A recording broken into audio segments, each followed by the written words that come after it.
ကျွန်တော်တို့ဘာအကြောင်းပြောမှလဲဆိုတော့ဒီ AMF AMF Amors Flows ရဲ့ brand အကြောင်းအဓိကအဲ့ဒါရဲ့ definition အထက်ခွဲဖို့စဉ်းစားထားတယ်ပြောမယ်ပေါ့ကြာကျွန်တော်၃ခုခွဲဖို့စဉ်းစားထားတယ် Alpha AMF A Alpha ရှိမယ် AMF M Alpha ရှိမယ် AMF F Alpha ရှိမယ်ဥပမာပေးရရင် Alpha ဆိုလို့ရှိရင်ကျွန်တော်ခု wireless band နေနည်းထုတ်ပြီးပြီးလို့ရှိရင် jaws တွေ security jaws တွေဒါဆိုရင် alpha phrase ပဲရှိသေးတယ်ဒီ alpha ဆိုလို့ရှိရင်ကျွန်တော်မရောက်သေးဘူးအဓိကအဖြစ်ထားပါတော့ wireless band ကိုကျွန်တော်လုံးဝပိုင်နိုင်ဖြစ်သွားလို့ rivet တွေအစ button hole တွေအစ button တွေအစလုံးဝ perfect ဖြစ်သွားတဲ့အချိန်ကြရင်price range မြင့်နဲ့လာဖို့ရှိတာမျိုး fabric ကအစပေါ့ပြီးရင်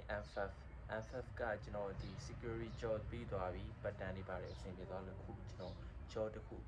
ထုတ်เสียရှိတယ်လုံးဝပေါ့ပါပဲ price range က affordable ဖြစ်တယ်ဒါပေမဲ့တခုရှိတာကျွန်တော်ရဲ့community ကိုအရင်ကြည့်ပြန်တာမျိုးမလုပ်ချင်ဘူးကွာ niche ဖြစ်တဲ့ဟာဒီဟာကိုစိတ်ဝင်စားတဲ့ဟာဒီဟာကိုနားလဲလူပဲနားလဲတဲ့သူပဲ afford လုပ်နိုင်တဲ့ဟာပေါ့ပတ်စံစကားမပြောချင်ပေမဲ့ပတ်စံ limit လောက်ထားတဲ့အတွက်ကြောင့်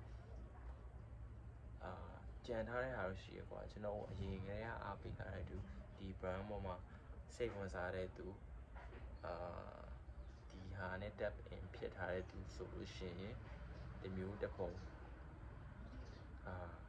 မရောက်အောင်လုပ်ပေးဖို့ပေါ့ဆိုတော့ဘာလို့ခွဲရလဲတို့ဆိုလို့ရှိရင် alpha ကြတော့ကျွန်တော်အခုစမ်းနေတဲ့ prototype တွေရှိမယ် experimental လုပ်တာတွေရှိမယ်အဓိကတော့ကျွန်တော်စိတ်ဝင်စားလို့လုပ်ပြီးတော့အရန်ပြီးပြည့်စုံသေးတဲ့ဟာတွေ error တွေရှိမယ် prototype ဖြစ်တဲ့အတွက်ကြောင့်မလို့ဈေးကချိုးမယ်ကွာ limited လည်းဖြစ်မယ်ပေါ့အဲ့ဟာတွေ alpha ထဲမှာထည့်ထားတယ်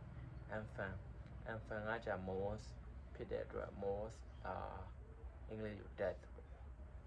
ဆိုရင်ဆုံးကန်းတိုင်းတဲ့ဟာတည်ရမှာလုံးဝပြီးမြောက်သွားတဲ့ဟာဆုံးသက်သွားတဲ့ဟာဆိုတော့ကျွန်တော်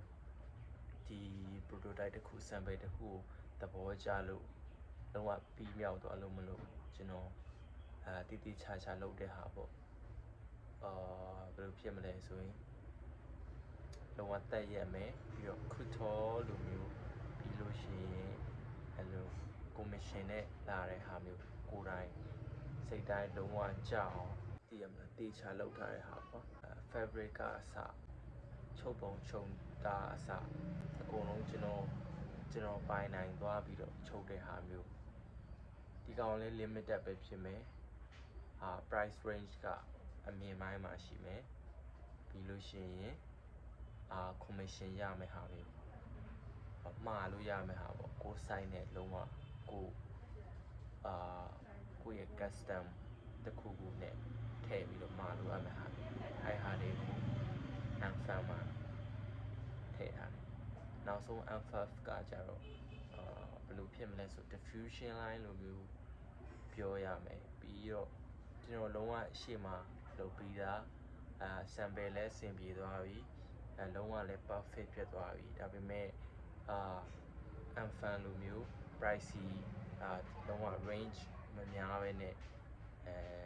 ဒီ brand ကိုအားပေးခြင်းနဲ့ပြောရမယ်ဆိုလို့ရှိရင်ဒီ t-shirt တွေကိုတစ်စိမ်းရိုက်ပြီးတော့တည်မလား Gucci လိုဝေအဲ့လိုရောင်းတယ်လို့မျိုးပဲဒါပေမဲ့ကျွန်တော်ထုံးစံအတိုင်းပဲဗျာပုံမှန်မြင်နေကြဟာတွေကတော့မဟုတ်ဘူးကိုယ့်ရဲ့ theme shop သူလုံးဝ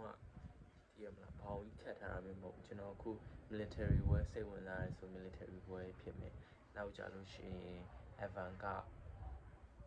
ဖြစ်တယ်ဆိုရင် avant-garde ဘက်ကဟာဖြစ်မယ် inclusive ဖြစ်တဲ့အတွက်ကြောင့်မလို့ price range က affordable ပဲဖြစ်မယ်ဒါပေမဲ့အရင် crazy ဖြစ်တာမျိုးမဟုတ်ဘဲနဲ့အရင်ကထွက်ပြီးသားအရင်က perfect ဖြစ်ပြီးသားဟောင်းမှ general public ကိုစိတ်ဝင်စားတဲ့ niche community ကိုစိတ်ဝင်စားပေမဲ့ဒီ alpha လိုမျိုးcouture ဖြစ်တဲ့ limited price ဖြစ်တဲ့ဟာမျိုး